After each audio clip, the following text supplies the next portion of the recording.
2017 30,000 കൂടുതൽ കിട്ടിയിട്ടില്ല. ഞാൻ ചെറിയ കച്ചവടക്കാരിയല്ലേ. അതായത് വേറെ ഏജൻസി എടുത്തിട്ട് സബ് ഏജന്റിൽ നിന്ന് എടുത്തിട്ട് ഞാൻ നടന്നു വിൽക്കുന്നതാണ്. നിങ്ങൾക്ക് ഈ ക്ഷേമനിധിയും കമ്മീഷനെ കിട്ടുമോ? എനിക്ക് ക്ഷേമനിധിയിൽ ഞാൻ 2019 ചെന്ന് ക്ഷേമനിധിയിൽ ചേർന്നു. 55 വയസ്സ് കഴിഞ്ഞെങ്കിൽ ചേർക്കൂല.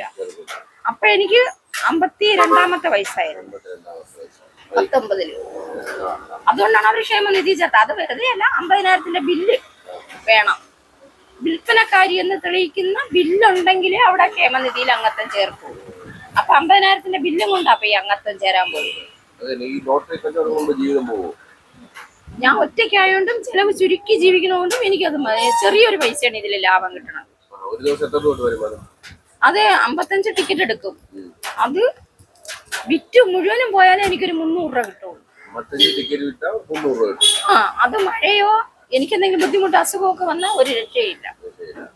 എനിക്ക് ബീഫ് വേറെ ആരും സഹായിക്കാനില്ല. സങ്കടം.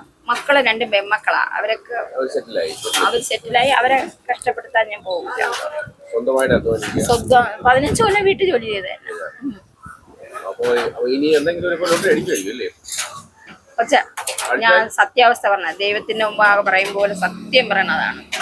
15 കൊല്ലം വീട്ടിൽ ജോലി ചെയ്തു. പിന്നെ എനിക്ക് കൊറോണയ്ക്ക് മുന്നേ ജനറൽ ഹോസ്പിറ്റലിൽ 14 ദിവസം ബോധമില്ലാതെ കിടന്നു.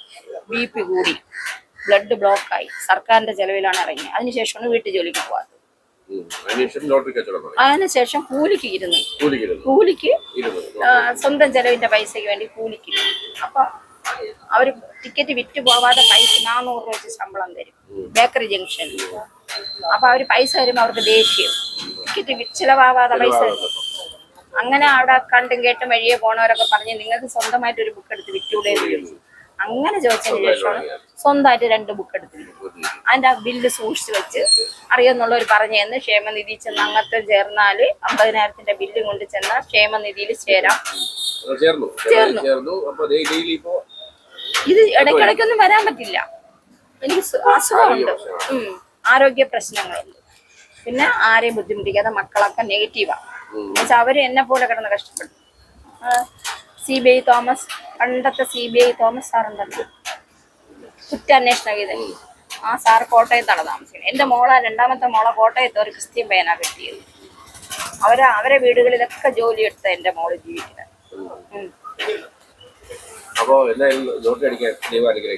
99 61 33 78 26.